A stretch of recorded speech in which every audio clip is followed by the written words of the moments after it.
Hello everyone. Today we are going to change the water pump on a 1999 Dodge Ram 2500 with the 24 valve Cummins.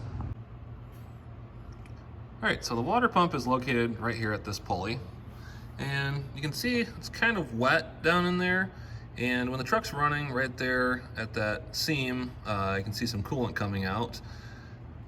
So I'm going to take some preventative maintenance and get that changed today before it fails and leaves us on the side of the road. Got a Gates water pump here. Here's your part number, the 43526. Like traditional water pumps, there is no normal kind of gasket that goes around the perimeter, just a giant O-ring. As you can see right here in the box. So there's an O-ring that goes in there around the pump itself. Try to do everything one-handed here so you can see what I'm looking at. Got some heft to it, that's for sure. Nice thing is it's only 2 bolts that hold it in. Got one of the holes covered up there and the other bolts down there, and there's your weep hole for in case it fails. Make sure that weep hole is facing towards the bottom, which mine is, and there's a lot of spray in there. And you can see the groove where the O-ring sits. So first order of business is we're going to grab the tripod, and we need to release the tension on this tensioner here. It is a 1/2 inch size socket ratchet thing. It's really easy if you use a really long ratchet or a breaker bar on that. And as you can see, the belt is not connected to my AC pump since the AC pump was seizing up and burned the belt off one day on the side of the road. I had to find a non-AC pump or a non-AC belt. Unfortunately, it's riding a little funny on the pulley down there. It's an idler pulley underneath the tensioner. I don't know why we can't focus here, but still is holding on. It's been like that for almost 1,000 miles. So I'm going to get that changed here one of these days, but let's go ahead and get that loose. Alright, this is actually a 3/8 and not a 1/2 inch like I thought.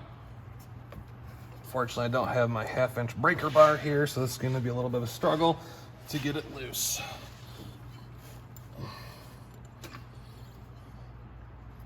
So we're going to have to find a breaker bar to get this back on, because that was a lot of force on that.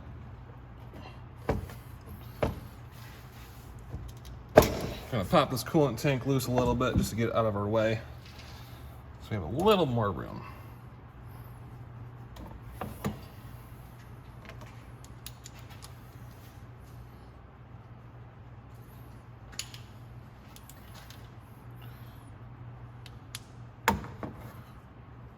All right, on those 2 bolts that I showed you on the old water pump, they are 10 millimeters. So there's gonna be one up top.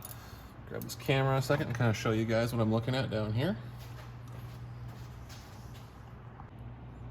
All right, so there's the water pump. The ratchet is on the top 10 millimeter, and the other one is down there, all covered in coolant. So let's get those 2 loosened up and get this pump out.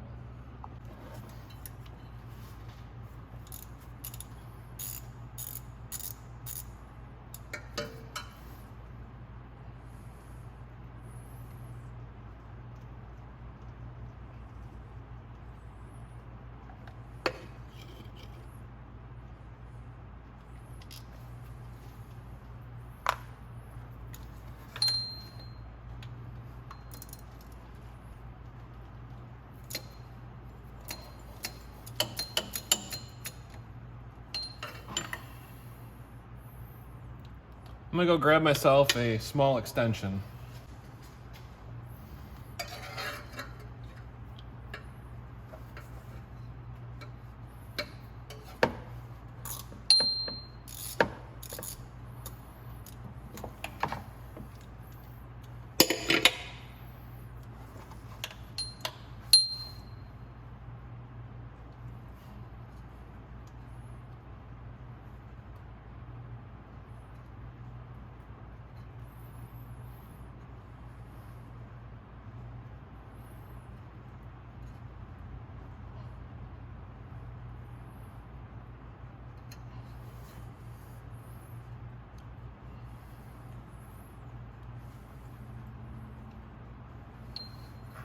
All right, got that bottom one out. All right, I'm just gonna.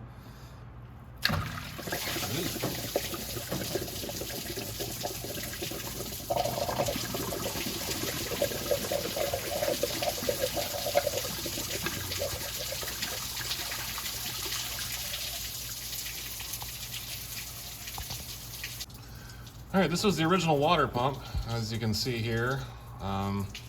Has the wheat pole down here at the bottom, and you can kind of see where it's been dripping for a while. Have a lot of coolant buildup down there at the bottom. So we're going to let this drip out the rest of the way here.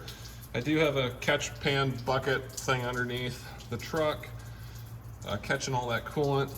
Not going to reuse it by any means. We're just going to dispose of it, but you can kind of see where all the water was kind of coming through here around the perimeter of this O-ring, because it was leaking out of the top as well on the truck.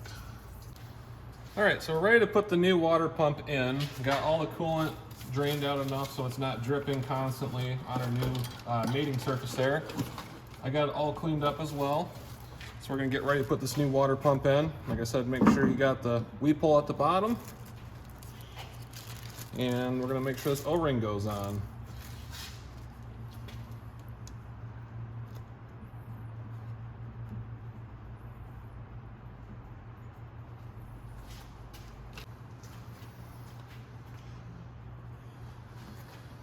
All right, since the original pump didn't have any kind of sealant around the perimeter, I'm gonna take it that this seal here is what keeps the water from passing by everything. I just wanted to double check the directions, and there was nothing on the instructions that said to put any kind of sealant on these surfaces here. So we're gonna go ahead and install it into the block. As you can see, the gasket does sit up a little bit past the this flange here, so it will squish down pretty good.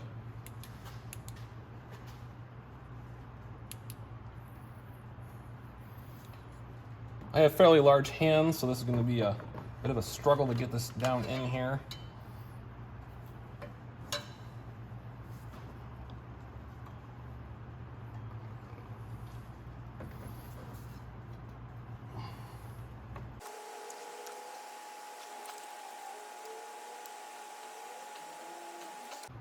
All right, so I got the top bolt started. That one was the easy one. The bottom one is going to be a real bugger.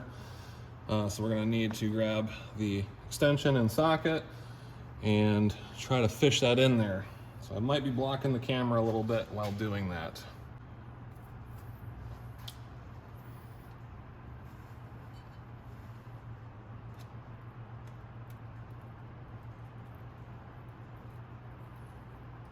Okay, I take that back. That was the easy one to get in, especially with the extension.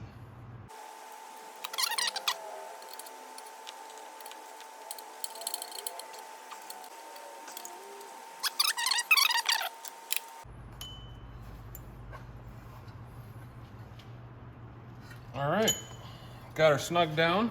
And I'm gonna go find myself a really long 3/8 drive ratchet so that I can get the pulley back on this alternator here.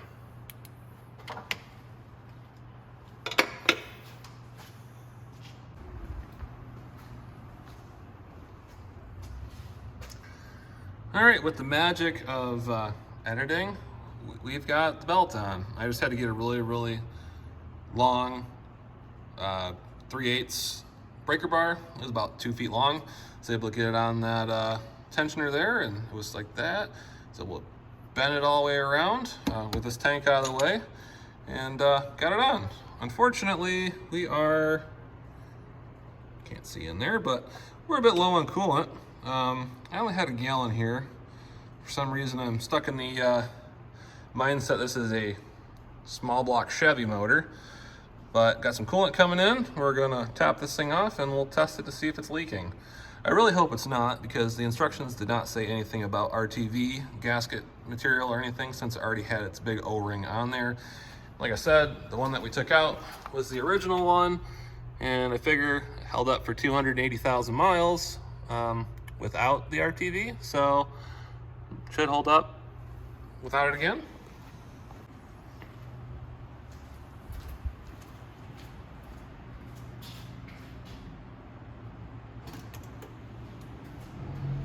All right, let's do a cold start on this thing and see if we get any coolant dripping out.